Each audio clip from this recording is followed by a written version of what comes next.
Well, welcome back to another episode of Talent Talks. I am excited to be here with my friend and guest again, returning guest, Beth Ridley. So good to have you here. Thank you. I love coming here. I'll come back anytime. Once a week if you want me to. Deal. That's Well, too much, right? Maybe too much. No, I'm kidding. But you got such But if I live in your basement, it's easy. Then I just have to come upstairs. Well, let's do it. Let's do it. I think you got rich enough content that we could probably hit something on this every single week. I think so. You need a show. You need a weekly show. Have you thought about that? I'll work on it. Just while you're not doing all the other explosive, busy stuff that's changing the world, let's have a weekly show.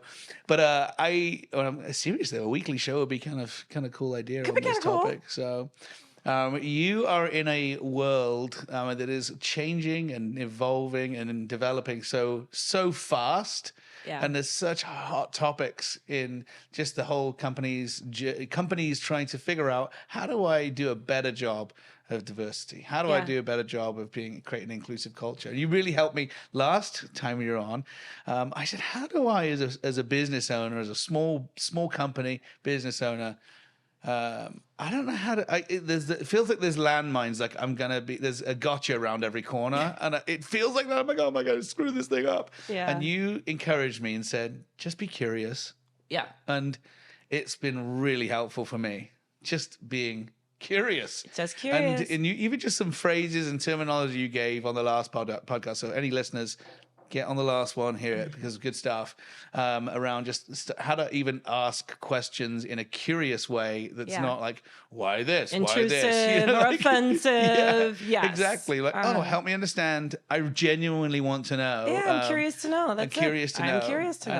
And that was it, the curious to know. And I've used the phrase, and it's been really helpful. I'm like, it's so disarming, and it makes me feel even like not paranoid. Right. Which is, something that I think probably a lot of our listeners kind of trying to what happens when you don't know? Yeah. I'm curious to know. I'm curious to know. And frankly, to be asked that, who doesn't want someone else to take an interest in them? Yeah. So it rarely goes poorly because somebody's like, oh, you're interested in me. Okay. Yes. Interesting. So since we last had you on the show, tell us some things that are going on in Beth's world. So I've been actually attending a lot of conferences, on panels. To your point, how DEI and belonging is always evolving. Some of the new conversations that we're really focused on is the intersection between belonging and employee well-being, wellness, minimizing burnout, anxiety, which is a big deal at work because, employees are kind of stressed out.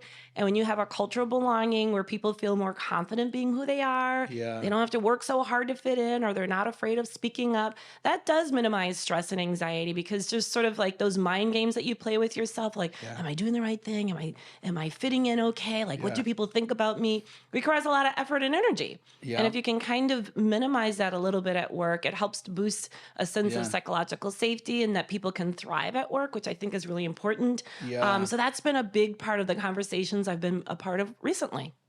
Wow. That kind of springboards in my mind.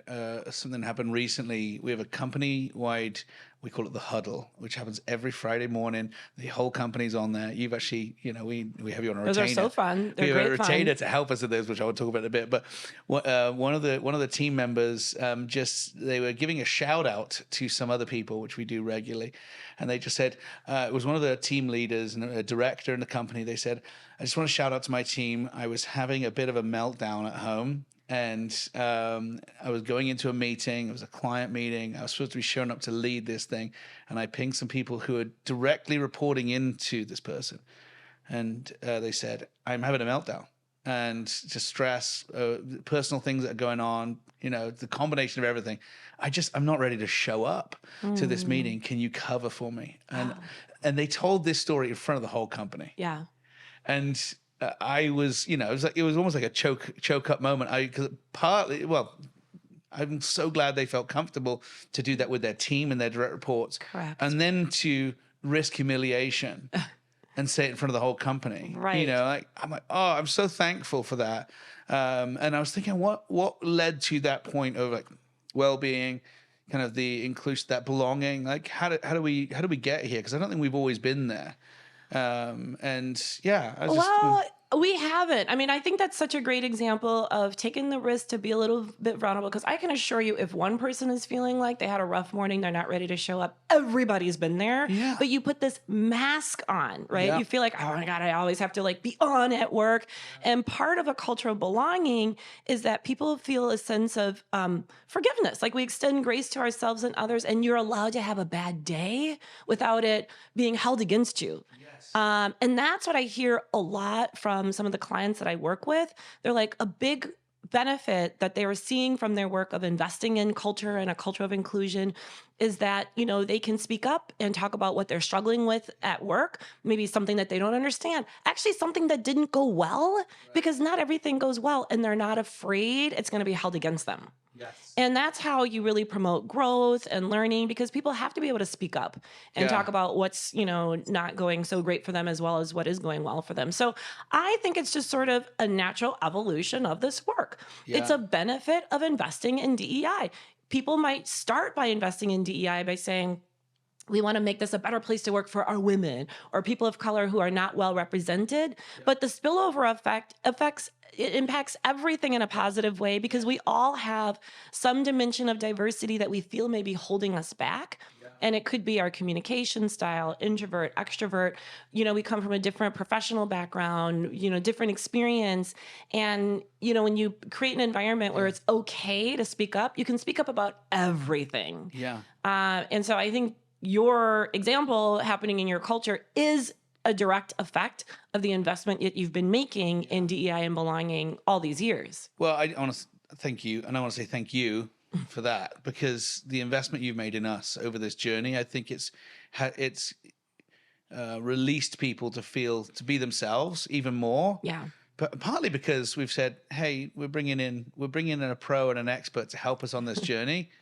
And even the fact that you're there teaching and training and equipping our team, they believe that it's important, even more than me going, hey, we're on a journey. And like, okay, now the investment and you teaching and educating, it's been really, really helpful. And I think that was a indirect or direct impact of that somebody would say, oh, I feel I can be me 100%. Even in my rubbish day that I'm having. And, you know, kids are going crazy or whatever it is.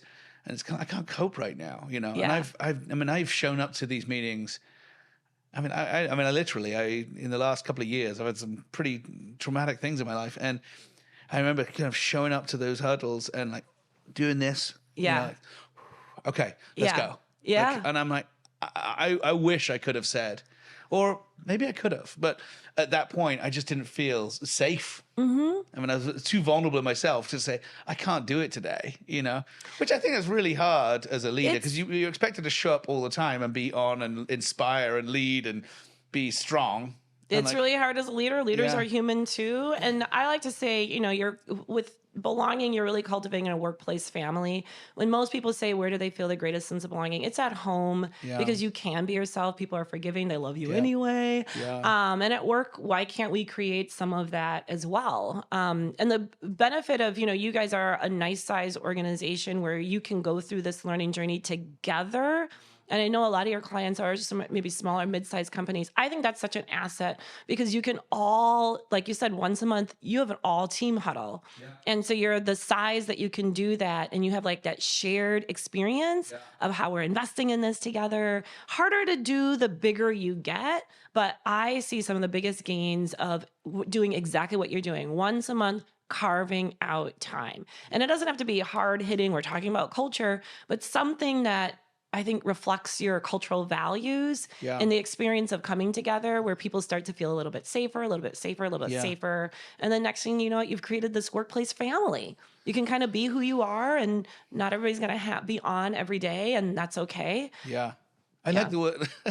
I like the word workplace family, because every time people describe their culture, they go, "We're like a family." I'm like, "Don't say that." Some people's families are, you know, people don't want to be around their family. Not a functional workplace family. A functional workplace family. I like that, tying it all together. It's once a week we have a huddle, by the way. Oh, once a week. Yeah, we only invite you every now and again. Well, now I feel offended. Well, okay. So the more you do. The faster you make gains. Totally. So I didn't realize it was once a week. Wow, that's actually a commitment. every single week since the beginning. We started with That's the awesome. day after Thanksgiving we don't do, and day after whatever. There's a couple of 2 or 3 times a year we miss it, but we're pretty like very regimented. Can I tell you another benefit of that, and that you may not even know? Please. So you're a pretty fast growing company, right? Yeah. You're always bringing in a lot of new people. I think that's like a perfect onboarding strategy, or part of the onboarding strategy, because guess what? Your new employees immediately have access to everybody. They immediately get sort of like woven in to the culture, as opposed to having to network on their own or piecemeal it together. It's hodgepodgey. But if they're already sort of like stepping into something, what a great way so that they can feel connected to the bigger whole, like right away. It's seamless. Totally. And so I've seen that work as like a really great part of an ongoing onboarding strategy. It's been really important to us for those reasons. And even some people have said, why do you have like, brand new people their very first week? We have them speak in front of the whole company. Oh. Yeah. About what? There's not like a speech. We just say, who are you? Where are you from? How did you end up here? Like, did somebody introduce you, refer you, or whatever? Yeah. How did you hear about us? And why did you join us? Right? Why did you choose here? And it's been, I found it. Like, we have a lot of extroverted people. Yeah. Okay. Although intimidating, we prepare them for it. You're going to be doing this thing. And it's like, 20 seconds. But it's for people, we rally around that person, like, it's great to have you here. And people feel really encouraged because they feel seen, known, loved, and appreciated. Yeah. And it's been really helpful for everybody else to get to know them. But one of the other things is having them share why they came. The freshness and the excitedness of that is infectious. It's infectious, right? With people who've been there 5 years and we're going, do I still want to stay here? Should I leave? Is my time up? We always talk about leaving with dignity. Like, it's fine to ring the bell and get off the bus. We're not all going to humiliate you. Like, why are you leaving? You're like, it's just your time. Your stops here. Yeah. But we've had people who've been like, gosh, I remember that feeling, and I want to get that refreshed again. And they, it's quite infectious. All right, so I was in a situation this week, and I thought to myself, I'm like, I got some questions here. Who do I ask? And I'm always like, I'm learning to be curious, but I'm like just trying to figure these things out. And I didn't want to open my mouth in front of this group of people. I'm like, I'll talk to Beth about it. I'll talk about it live on a podcast. Yeah. I'm on the edge of my chair. What's going on? No, this will be, more raw and exposing of me. But so here's what the situation was. I heard somebody say, okay, we're looking to hire somebody. It was a senior level role. And they said, okay, we need to hire somebody in this critical seat. And went through all of the performance objectives, et cetera. We said, great, we're going to go and find the most qualified and the greatest person. And they said, one last thing. This is working with our customers and our clients directly. Currently, we have a team of it's getting embarrassing. We show up to these pitch meetings and we got 5 white males. And so we would like you to find somebody who's diverse. And we said, okay. And our standard response is, hey, we're going to find the most qualified person for the role, Yep. And so then I started thinking about it in my mind. I'm like, okay, I know this is really, really common. Everybody's like, how do we grow in this? Well, you can't grow diversity from within. Right. It's like you've got to do a better job of hiring, etc. Yeah. And you've helped us greatly in this area of the dimensions of diversity versus some of the more obvious ones. So my question is this. The reason they were wanting to hire a diverse candidate is because the person who they would be hiring would be in rooms with people that they were trying to match. Mm-hmm. Does that make sense? Mm-hmm. So if okay, they're going to be interacting with these people. We want more diversity so that there's a match. Mm-hmm. Does that make sense? Mm-hmm. You want to recruit people that look like the people who are doing the recruiting? Right. And I'm like, okay, so I'm like, yeah, this is really interesting. But isn't that the opposite of now we're we're actually trying to find people who match rather than it was just one of these things that it hit me. I'm like, is this weird? Am I going crazy? What is the end game if we keep doing this? And we then actually try to become more segregated so that people feel more comfortable with people they like, which is the opposite of diversity. Mm-hmm. Mm-hmm. Well, I think there's sort of the reality of the situation that, we do tend to focus on the external dimensions of diversity and they actually do matter. Yeah. I think representation does matter, especially before they get to know someone. They have nothing else to go by other than to think okay, at least if I see people that look like me, it's an environment where I too could be accepted and successful. So there definitely is an element to that to not be overlooked. Yeah. But I also think that, finding talent that looks different and talented people are not mutually exclusive. And then you also want to dig a little bit deeper in terms of like other types of diversity that help to add to the decision making and the thoughtfulness and everything like that. So I think that, no one is just one dimensional and limited to the package that they come in. But I think it's really possible, and it may take a little bit more time to find those candidates of someone who helps you project the representation that you want, but also is bringing in, interesting perspectives and is highly qualified for the job. Yeah. Okay. That's helpful. That's really helpful. I mean, it's not a major question I had, but I was thinking, I wonder what how does this all work if we get to this point where we're like, oh my, and I don't know if there's any company out there that's like, we're perfect in this whole belonging and inclusion and diversity and equity. I'm like, we're amazing. Like, does one exist? Are we there? Are we ever going to be there? Yeah. Well, it's what always, is it, what's that desired future, right? Like, it's always evolving. And I guess what I think is important to do is just to have the honest and specific conversation, because a lot of times we just say diverse talent and it's like a catch-all for what? I don't know. But you really do have to sit down and be honest of what you're talking about. I will say still a lot of organizations are focusing on women, people of color, and perhaps LGBTQ plus. But it's specifically women and people of color because it's like the one thing that you can measure. You know what I mean? Yeah. And so people like to be able to quantify. So I say start there. Yeah. There is more work to be done in those categories. And it's the same discipline to recruit, onboard, create an inclusive culture for those dimensions of diversity. It's actually the same discipline. And once you kind of practice that, you'd be surprised of how quickly you can scale it to other dimensions of diversity that matter as well. It matters. Yes. Okay. Well, I could say thank you so much to you, but thank you for helping us grow in this journey from 5 years back or whatever. And we're like, wow, has it been 5 years? Well, I don't know. I mean, I probably, since I started interacting with you, and not this to say that you weren't doing in this space before we met. I have a question for you. May I ask? Yeah, go for it. Because a lot of people ask this question.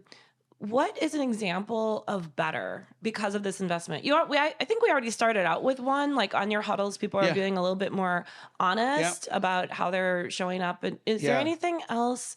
Like, what can you say is different? Like an example of how the culture has changed for the better because of your investment.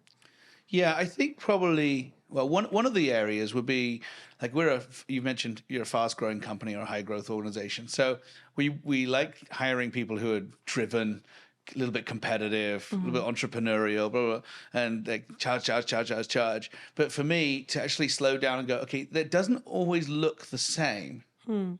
Like those characteristics can be in here, but they don't look the same on the outside, or they don't show up in the same way. So actually slow down and be like, oh, they don't seem like passionate. Well, passion doesn't look like I'm not the definition of passionate because I'm loud and gregarious and energetic. But when somebody's like, okay, they're clear on where they're trying to get to in their goal. And they have a drive to do it, or a discipline, and more methodical, but they're disciplined and they're going to come through because they're driven by the goal. I'm passionate about that, but it looks different. And so it's, I think one of those things that you helped me to do is actually slow down a little bit, be a little bit more curious, and think about it in a slower way. I'm a fast processor. And as my wife would say, like, you jump to conclusions so fast. You finish people's sentences. Well, I think it's probably just in my own house. I think I'm better and it's in the public space. But those who are closest to me, I'm like, yeah, I get what you're saying. Like, move on. But actually slowing down to appreciate and value the different ways, like, was it neurodivergent? Like, neurodiversity. Neurodiversity. Different ways people process information. So I'm like, oh, wow. And actually valuing and honoring that and slowing down a little bit. And inviting people who think differently. I realized as well, if I go back 5 years, our senior leadership team was all people who could go fast, and they're not process driven naturally. They were very... people, I'm like, I like being around you. Like, we're on the same page. And it's not that I wanted we changed it and said, let's hire people or bring people onto the leadership team who are not like or I don't like, but may not think the same way, and actually really valuing. And so I've started bringing closer to me personally people who think differently, process differently, and same core values characteristically, but who just approach things differently and go, you make me better, right? And hopefully I can make you better. Yeah, and our collaboration together. So yeah, that's one great. part.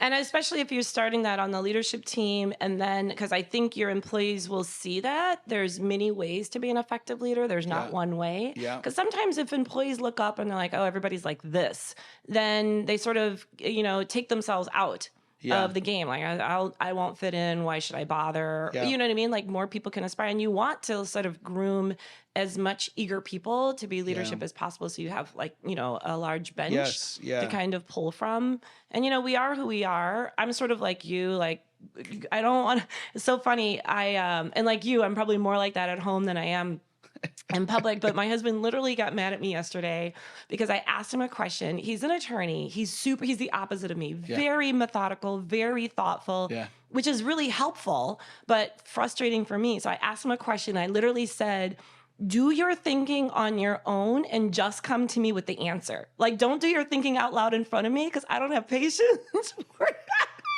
He got mad. Rightly so. But literally, sometimes, like, I don't want to hear all that. Yeah. Do your thinking. I just want the answer. I don't want the backstory. I just want the answer. Now, imagine if you had a leadership team wired just like that. I'd be afraid for the company. Afraid. Right. And I mean, it's like oh my gosh, this will be the same conversation I have with my wife, Teresa, you just met, I'd be like, what's the point of your story? Like, I don't really understand. Can you tell me at the beginning why I need to listen to this story? I'm not that you much don't even want to listen. I'm not that rude. We've been married for 20 years. Yeah. But sometimes I'm thinking it. I'm like, Yes. Why am I listening to this? Is there a point to the end of this? Are you going to be asking me, is there a test at the end? Yeah. And the test is, do you need my way in, or are you just telling me a story? Yes. And then I just be present, And so I'm trying to train my brain to be present. Yes. Actually, I had a conversation with one of our team this week about the science of scrolling, all of the technology. There's so much research gone in there about the addiction. There is no end. You don't finish Instagram, right? Right. You don't finish YouTube, or you don't finish they're just unlimited. And so it's really hard for a lot of people, and they're wired from an early age to scroll. Yeah. And there's science into that, You'll never, unless you're incredibly disciplined. Yes. You won't end. And then people, go 1 o'clock in the morning and they're still scrolling. What are you looking for? Nothing. I'm just, but we wire our brains in such short-term everything. We want sound bites for everything. But it's really hard to show somebody presence in their challenge, in their pain, even if they're having a hard time at work. In a workplace environment, I'm having a hard time. Like, can you get to the point and let's fix it? Like, actually, I just want you to hear the journey of me getting to this point, because so-and-so said this to me, and then this person said to me, and then this client, and then this, and it's just there's this whirlwind that's building towards us. Can you hurry up? Yeah. Like, is it solved or not solved? Because we haven't got time for this right now, Well, and I think that this is, we have sort of a very Western culture, obviously, in the United States, where we are doers and problem solvers. Yeah. We prioritize productivity. We want to get it done. We want to fix. Yeah. And I think we have to be a little bit self-aware around that. A lot of times that's not what people want. They don't want us to solve a problem. They want us just to listen. They want to just sort of be heard. And this is where maybe investing in inclusive leadership competency may feel counterintuitive, because a lot of it is asking and listening as opposed to solving. You don't even have to jump in and say anything. Just listen and absorb. And sometimes that's the best thing you can do to create that culture of belonging. Yeah. Someone feel valued, heard, listen. They're not looking to you to solve their problem necessarily. Right. They just want to feel like you are thinking that they're important enough that you're willing to invest some time. Yes. To hear them. It is counterintuitive. It's also easier if we think about it. Like, we don't always have to fix. Right. But that's so hard. Well, you've already admitted that's hard for your wiring of your brain, and it's certainly hard for mine. It is hard. Of like going, okay, I'm just going to be present. Yeah. I'm not going to be, So it's I'm an training myself. evolution of leadership. I think the next generation, these Gen Zers, that's the other thing I've been on panels talking about a lot, like Gen Zers and the next generation and what are they looking for in a workplace culture. And I will tell you, so I've got 3 Gen Zers at home of my own. And my own son, like the apple didn't fall far from the tree. He's a real go-getter. He's super involved in everything. And I was shocked when he came to me one day. He goes, do you have strategies for burnout? The fact that that's a word that they can actually use, that was never in my lexicon when I was his age. It was Friday. Like, you know what I mean? It was like any other day.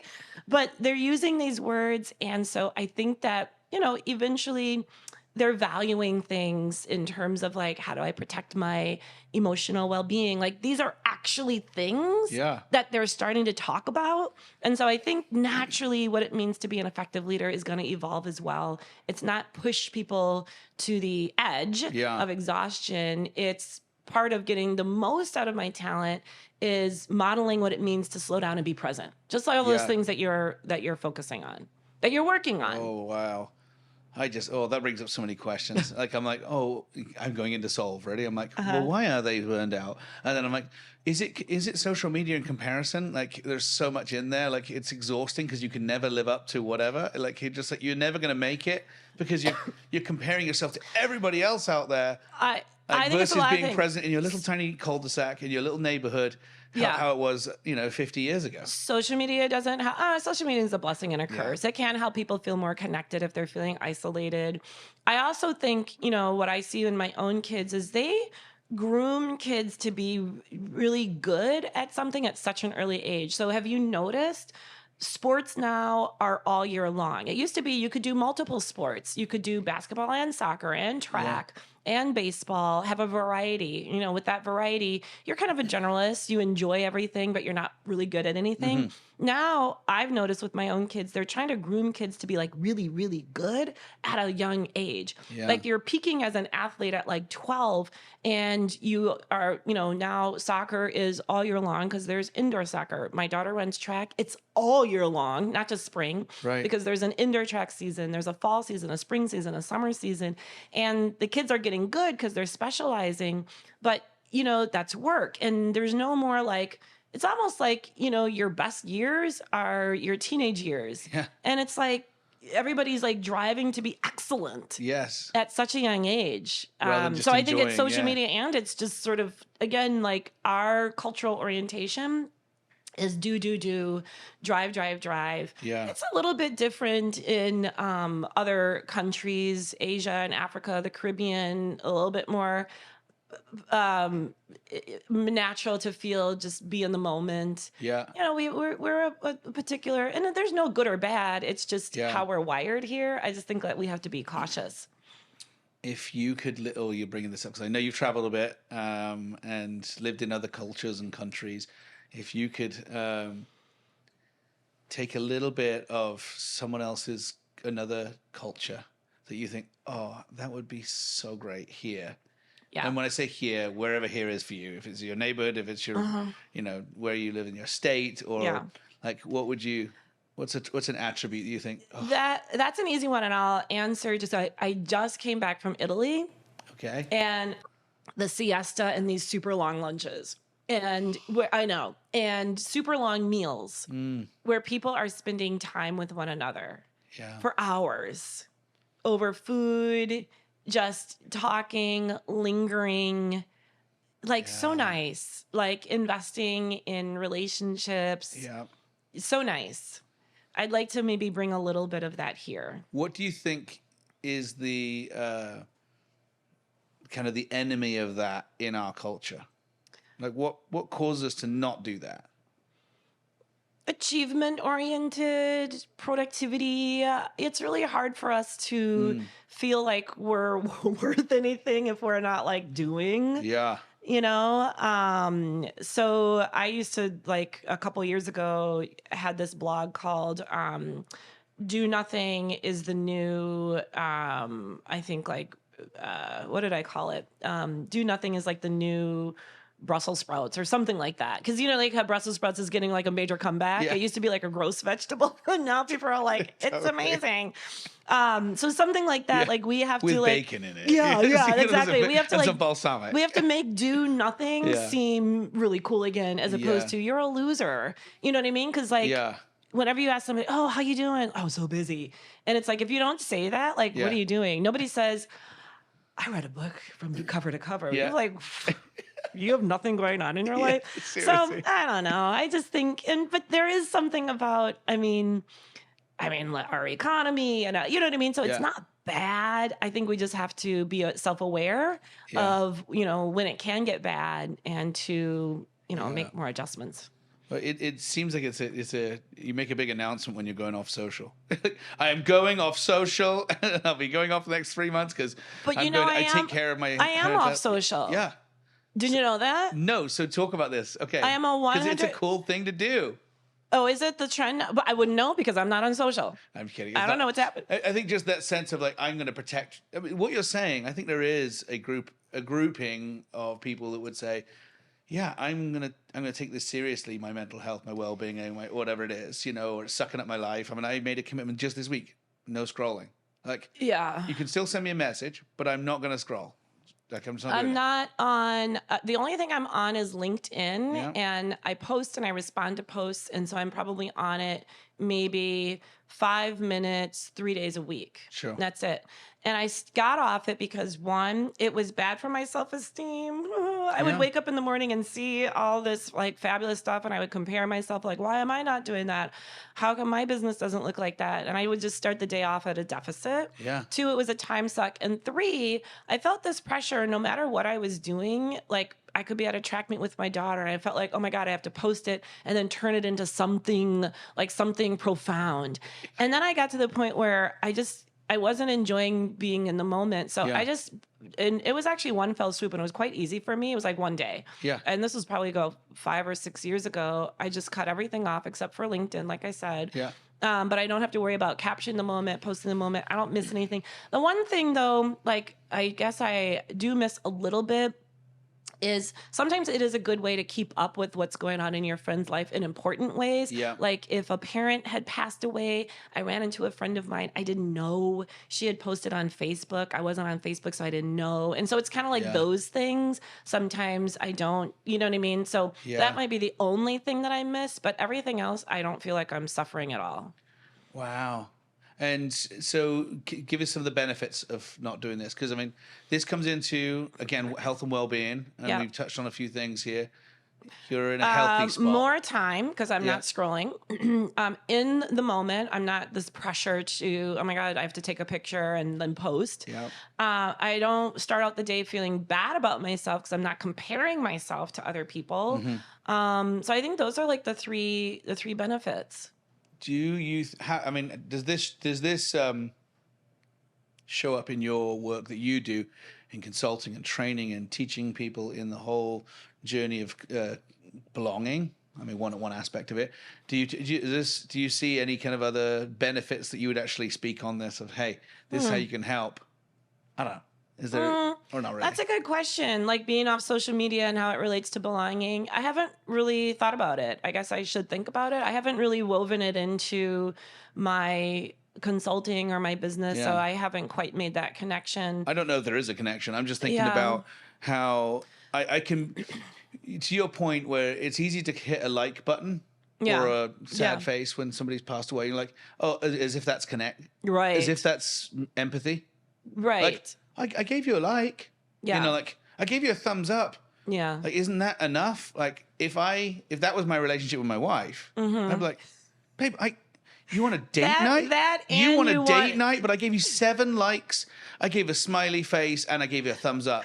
You're like, she'd be like, what? Yeah. What kind of relationship is this? But there is a false sense of connection, of depth. Yeah. There's a false sense of belonging when there are likes and clicks and things like that, versus me sitting down and going, you know, we just had this somebody today on our company huddle, a single parent.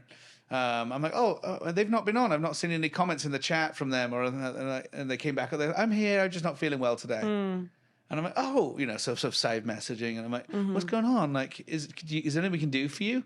And then I said, soup DoorDashed, like we're a 100% remote company. And I'm like, oh, quick, I haven't got time today to do this. Right. Like, can somebody arrange this? Like, can we get soup there? And nice. something to what communicate care. But it would be easy if that was posted on social to kind of, right. Thoughts with you, like it's not real connection versus back to kind of like the comparison with Italy. Even our relationships seem very productive and for a purpose, and maybe more transactional than what I experienced, in Italy, granted on vacation. But I do think that one thing is very clear, 100% clear, and I think it became more clear coming out of the pandemic. People want and need that sense of belonging in all aspects of their life. The workplace is no different. Yeah. And so people want to be gathering in person. Retreats are off the charts now. Your virtual gatherings, and it doesn't matter if it's in person or virtual, they want to be together. Yeah. You're seeing that with your weekly huddles that are going over super well. And, the truth of the matter is those things cement relationships, positive, warm relationships, which is the number one source of joy in life.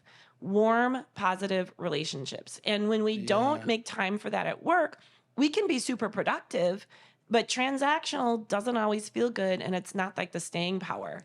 You know what I mean? Yeah. It's slowing down a little bit to make time for those relationships that people, you hear it all the time. People don't leave their job, they leave their people. Or they don't leave the job, they leave their boss. Yeah.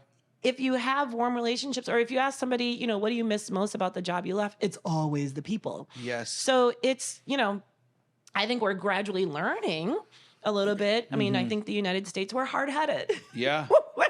We're thick-headed people. So it's eventually seeping in. It really is about the relationships. And I think we can do a better job of balancing both. Yeah. We'll just get more out of people if we are investing in those relationships in a meaningful way that goes beyond, likes on Instagram. That's sort of like the difference between tolerating people and a culture of tolerance. It's not bad, but your clients and others are going for a great culture, a differentiator culture, a culture that people say, I want to come here because of the culture. I'm staying because of the culture. Yeah. And it means you got to do a little bit more than just, a like. Yes. You have to do your weekly huddles. That's an investment, Jonathan. Actually, that's a huge investment. Yeah. So even someone like you who's go, do, you're investing in that. And I think you continue to do it because you're seeing the benefits of it. Yeah, I do think, it's something that's been really musing on me recently. Musing on me? I don't know. I've been musing about? Could be. I was mused. I was amused. I've been pondering. There you go. This whole thing of transactional, and everything that's transactional seems to be getting automated, which has been over the years, but very much so with kind of like this new wave of AI. And it sounds really great in so many ways. I'm like, oh, great efficiency. Have a robot do that. Have AI do that. Have this do that. Like, that's amazing. We could eliminate half our workforce. I hear clients saying this, and I'm like, whoa, But what remains, if you automate everything that can be automated, you are left with the relational stuff. Yes, and so we have to be really great at this. I was actually just thinking the same thing. I was like, AI can be scary, but it's our opportunity to make it better. And so I was thinking, just as you said that, automate the mundane stuff, and then it makes more time for the relationships. Yeah. It's kind of like, my mom's of a generation where they didn't have dishwashers. And when they got dishwashers, it automated a task that then freed parents up to hopefully spend more time with their kids, right? So in some regards, it is freeing it up. Then we just have to decide, what are we going to do with that discretionary time? Do we just get rid of people? Or do we retain people, but make more time for those relationships? So finally, maybe we can get a little bit more balance between our drive for productivity and an investment in the one thing that we know makes us feel like we're thriving, which is warm, positive relationships with other people. I love that, the warm, positive relationships. And I think the training needs to happen around this, especially for the generation come through that's grown up with behind a screen. Yeah. Because the clicks and likes and comments, in many ways, I would argue, like, yes, there's connection there, but is it really genuine, authentic relationship where you can sit and have a meal together? The things that you're talking about with Italy culture, or Italian culture, coming, like to actually sit and spend time having a meal together versus. I mean, you probably go out of restaurants and you look at the tables and you see people. I know. Put your bloody phone away. I tell my kids they have to keep the phones in the car. Like, it's just because we're going to be present together and we're going to actually have a conversation. But I think there will be some training that's required for face-to-face, interpersonal, long, present communication of genuine care. So I think, our Gen Z, back to our Gen Zers, they're not getting as much practice in that. But I will tell you one thing that I think they do really well, more than my generation, I'm Gen X, is they, again, like anyways, I feel like my work experience was very much, focused on like the external package that people come in, right? Like putting people in boxes. Yeah. I see, at least from my kids, they're super fluid and they're more like they appreciate the intersectionality of what makes someone who they are. Yeah. They're not so focused on you're this, you're that, the other. I noticed that they don't even really talk about stuff like that. They just are, you know what I mean? And sometimes I fall in the trap of getting my kids to like label, like, who are the jocks? Who are the, the nerds at school? And they're just kind of like, I don't know. And you know what I mean? They're just more describing people. Yeah. They seem to be a little bit more comfortable that there's a lot of makes what someone is unique, right? Okay, it's not any one thing. I think that's really healthy. That's good, yeah. And I think that's going to help mature back to that conversation of like, can we just hire people that look a certain way? I think they're naturally inclined to sort of be like, well, it's a whole person and they're not just one type, if that makes sense. Yeah, it does make sense. I do notice they're just a little bit more open and fluid to how people show up. Well, that's hopeful as well, that there's a generation coming through that kind of... Generally speaking, yeah. I think that authenticity in relationships versus superficial kind of clicks and likes, I still think there's a big opportunity. I think there will be an opportunity there. Cross-generationally, how to interact, how to be really present and not kind of hidden behind a screen, and just like, hey, can I sit with you in that pain that you're talking about? I want to feel that empathetically versus like, oh great, I understand that that's your thing. Like cool, thumbs up, good. You just take a day off. Just turn your video camera off. Can I just give you an emoji right now? Like, no, we're human beings. Like. Actually, now that I think about it, so I do have a client where we are doing that kind of training. And what's interesting is so they brought me in as the DEI and belonging expert. Yep. They also brought in someone who's a positive psychology expert. And they said, we want the two of you to teach us how to have crucial conversations. And so it's partly crucial conversations around differences, but creating a sense of psychological safety. So we're partnering on that. And a lot of the best practices that I would put into play are the same as what my partner from a positive psychology lens is. And it really is about being curious, listening, and then seeking to understand. She has different language for it, but it really is. So we are training that in the corporate environment of really how to, do a better job of asking, listening, and then monitoring, like when you are starting to get emotional because of somebody's response, like, ooh, like, ah, or, ugh, you know what I mean? Like to recognize that, be self-aware, and then seek to understand, even when maybe it's making you uncomfortable or you disagree. So I do think that there is, again, sort of like, how do we create an environment that minimizes stress, burnout, fosters more those positive, warm relationships, and we can only get there through communication and language. So how do we do that? Yeah. I just think it'd be great to normalize just making noises like that when you feel uncomfortable. It's like, That is diversity too. People who make different noises at work. So there you go. So it's just outbursts of disapproval. Yes, outbursts. Like what? Yes. Some people are outburst people. Sorry. Other people hold it in. I just hated what you said, and I just wanted to give a live emoji for that. No, it's one of those. We've been around this whole topic of connection and trying to train people on connection. Like, how do we systematize this? How do we train people on it? Yeah. So we've been talking a lot about it, but I find that fascinating with regards to bringing positive psychology into it. Like, okay, it's the investment in people skills.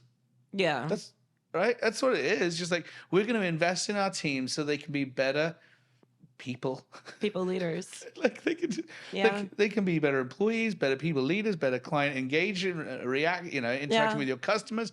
Like, we are in a very, very diverse world, which has become massively connected by technology and Zoom and all this kind of stuff, where it's like there are certain cultures which are a lot less diverse, right, in the world. Oh yeah. Like, so but we're in a massive melting pot, and we're trying to think, how does this all work together as belonging and working effectively? Yes. And so training and investing people. I just read Vistage, the CEO peer advisory group, that put out one of the biggest investments that CEOs and executives are making this year in 2023 are around learning and development and training. They're just taking this opportunity to train more, and especially around people skills. So I love what you're doing. And even just recently, also, we have you on a retainer at Titus to invest in our teams and our leaders so we can grow in this journey. I love the resources that you have on Ridley Consulting. Ridley Resources. Ridley Resources. Yep, ridleyresources.com. But just even like the learning and the training and the visual walkthroughs of stuff and these classes and the video, it's been really, really helpful for me. It's not just like read this or sit in this webinar or something like that. It's very interactive. But put it into practice right away. Yeah. And you're right. It was like, I always thought DEI and belonging, it is leadership skills, because you're right. A leader is bringing out the best in everybody. I think a lot of times, and I think we're evolving, right? I think the old style of leadership was, technical skills. Yeah. You're a subject matter expert, or you've just been in the role long enough. And those leaders still exist, but I don't think that they're too terribly successful, because we are naturally bringing in so much diverse talent from across the board, whether it's, race, ethnicity, gender, but also just educational background, prior careers. People have to broaden that net to get the talent to support the growth of the organization. So you have to be that person who can sort of bridge, be flexible in order to bring out the best in everybody. So it is, I think, just a resurgence of people leadership. And it's not a nice to have. It's not a soft skill. It's not, when we have time. It's starting to elevate as the most important thing, because your human capital, your human talent, your human resources is your most expensive and most valued. And we're humans first. Totally. You know what I mean? Until we all get outsourced by AI, we are in fact humans. And so I think it's just I think DEI is a tool in your leadership toolkit. It's not the only one, right? But it's a really important and effective one, and easy to apply one if done right. Yeah, that's cool. That's cool. Well, if you could sit, whether you mentioned being on a panel, if you could be on a panel with somebody, who's somebody you really look up to? You're like, oh my gosh, I'm on a panel with this person. Or you get to work with them in some way, shape, or form. Like, who would that be? Oh gosh, that's a really good question.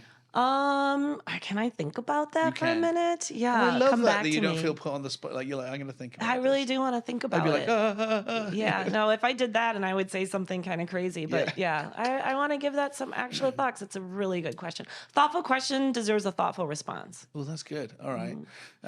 What's a great question that somebody has asked you when you're meeting with companies? You think that is a really good question that I want to sort of unpack more with other companies as well. Has anyone not stumped you, but great questions that have come from companies that you're working with? You're like, that is a challenging one.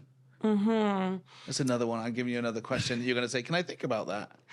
Yeah, let's table that. And do I have a notepad here? I can just write down all the really thoughtful questions. We'll edit all that out anyway. I'm trying to think like a stumper. Well, okay, so here's one that came up recently with a client. Actually, this does happen a lot, and I have to sort of talk through it with clients.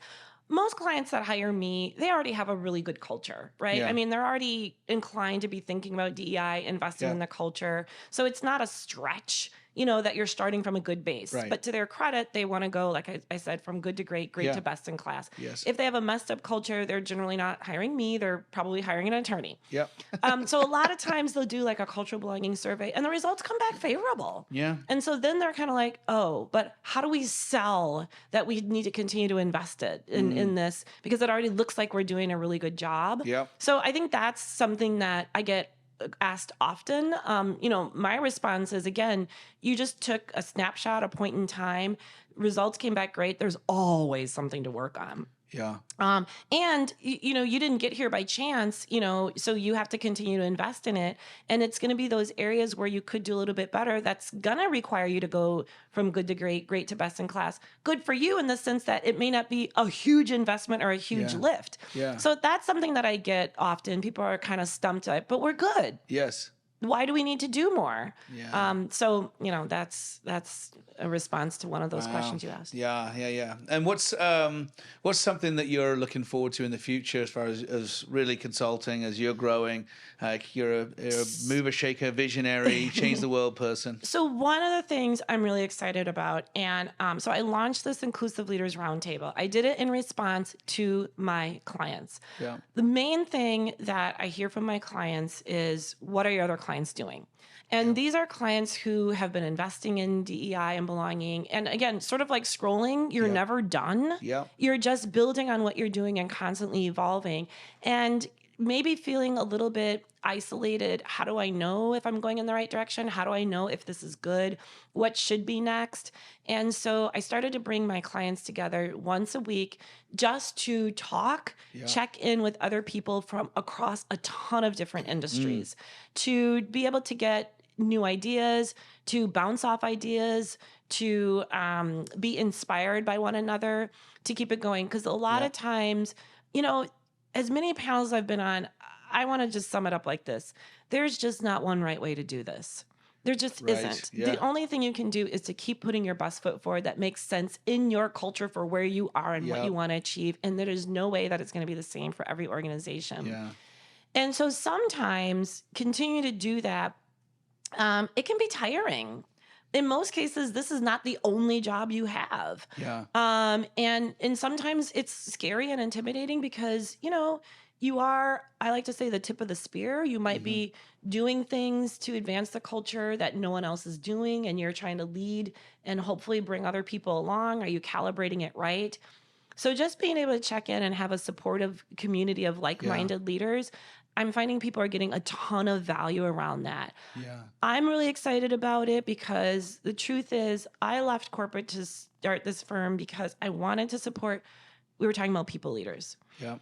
I see so many amazing people leaders in corporate who just don't get celebrated, elevated, because the culture is still oriented around technical skills and results only. Yeah. And so if you don't see that you're being acknowledged for something where it takes a little bit of discretionary effort, you eventually stop and you go to like the lowest common denominator. And you just be an average leader and not a great leader because no one cares. Yeah. So I'm sort of going back to why I started consulting, which is to support and elevate people who want to invest in people leaders, people leadership. Yeah. And you don't always get credit for it. And so I want to at least create a community where people feel like they're amongst people that this matters, and to inspire one another to be the best leader, which does take a little bit of effort. Yeah. I'd imagine, I think any kind of a round table think tanks where people get to collaborate together, be a little bit more vulnerable as well. Like, I'm struggling with this. Like, I'm being criticized for this, Exactly. I think that's been, personally, it's a hard part of the journey for me. I'm like, okay, you running a company, you got so many dynamics you're juggling at all times, and you're trying to not keep everybody happy, because that's not my primary responsibility. Keep everyone happy. Sort of. But it's like, okay, I got to help the company accomplish its mission and goals, while creating a culture that everybody actually enjoys working at, that sense of joy and belonging. Yeah. And so the happiness is really important, but I'm like, if I just went, what makes everyone happy, then we probably wouldn't get anywhere. Correct. And you know what? You're never going to get it right. Right. You're never going to please everybody. That's a fact. And so I think that makes it hard too. And how many times have you been just like, oh my God, I'm never going to get it right. I give up. I quit. Whatever. Oh my gosh. Yeah. I mean, leadership is super hard. where do you go for support? I don't know. I mean, who can you really talk to? Right. So, I mean, that's what this Inclusive Leaders Roundtable is for. It's for the senior leaders in the organization who, you can't maybe talk about that in your organization, or frankly, you just need to be able to check in and be like, did I do this right? Could I have done something differently? And to be inspired that, okay, I'm not alone. Right. Yeah, well done. I mean, that's cool. I think you mentioned that the Inclusive Leader Roundtable, you had this idea of it a while back. I'm most excited about that. Yeah, I'm most excited. And the only way people can be a part of this roundtable is they become a client of yours. Actually, that was where I started, but not necessarily. Okay. So we are opening it up starting in September. I'm not sure when this is going to air, but starting to open it up. The best way to join is to go on the wait list and then to be invited to be a guest. I want people to see it, come as a guest. Yeah. No strings attached, experience it to decide if this is something for you. Because the truth is, it does require contribution in order to get something out of it. Like, I want people who are going to invest in the community, not just sit with their videos off and just, get out of it without contributing to it. So I do want to be fair, give people the chance. So if you're interested, probably the best way is to go to maybe just connect with me on LinkedIn, Beth Ridley. Okay. DM me on LinkedIn, ask for the Inclusive Leaders Roundtable. Happy to invite you as a guest so you can experience it. Great. And we can see if there's a mutual fit. Great. Well, I know a lot of our listeners are trying to figure out these journeys and wanting to grow. They're hungry leaders. They want to grow. They want to grow as an all-rounder leader, and maybe there's other people on their leadership team as well. They're like, hey, can I put this person forward? Yeah. So they can reach out to you there on LinkedIn. That's cool. It helps the individual, but frankly, you're bringing back the ideas to make the work that you're investing in sustainable. Yeah. Right? So instead of going to a conference every once in a while, you have a monthly resource to be able to check in, to ask questions. Because I like to say, you can't Google your way out of this. Yeah. You can't chat GPT your way out of it yet. So in the meantime, you need to talk to people. Yeah. Oh my gosh, I love it. Well, it is so good, as always, to have you here on the show. Jonathan, thank you. I will now retire to your basement where I'm going to live until this time next week, and I will emerge. Back on the podcast. My only question to you is, what time is breakfast? Because this is a B&B, right? It's a B&B / podcast studio. Yeah, I'm actually, I wasn't sure if the microphone was picking up my stomach grumbling. I have not eaten yet today, and I'm like, oh my God. So yeah, there's no breakfast included. I'm really sorry. What? Yeah. What kind of sham operation is this? But you are welcome to come back. Well, of course, we're going to have you back on the show. But I love the insights that you share. I love the challenge. I love, being able to bounce ideas. I've said this from the very first time I met you. I'm like, can I just be really raw, without judgment, without, is this a safe place? Yeah. Because I think often we got so many questions, and it's been a really, really helpful relationship for me from that side. Me as too. well. You always ask really good questions, and you're one of the leaders in this, because it's I think it's more the consistency that you've been doing this at Titus. The consistency in small ways. I mean, it hasn't been like big, huge things that you've been doing, but small ways. Anything small done consistently is, in fact, the best practice. Yeah. Well, I'm learning, and I still get, even this week, like, why did you not do this? Why did you not say this? Why did you not acknowledge this group? I'm like, oh my gosh, I'm trying. So, yeah. And I think I actually processed through some of the kind of critiques, and I was like, okay, be curious, be humble, acknowledge that I'm human and I'm not perfect and I make mistakes. And that was just not in my lens that day, and I'm really sorry. Yeah. I was traveling. I was this. I was But it just helped me. I'm not to get defensive and not to suddenly go. You don't even have to fix it. Yeah. Thank you. So, and now you're a little bit more self-aware. That's it. Yeah. It's been really helpful. Really helpful. Thank you.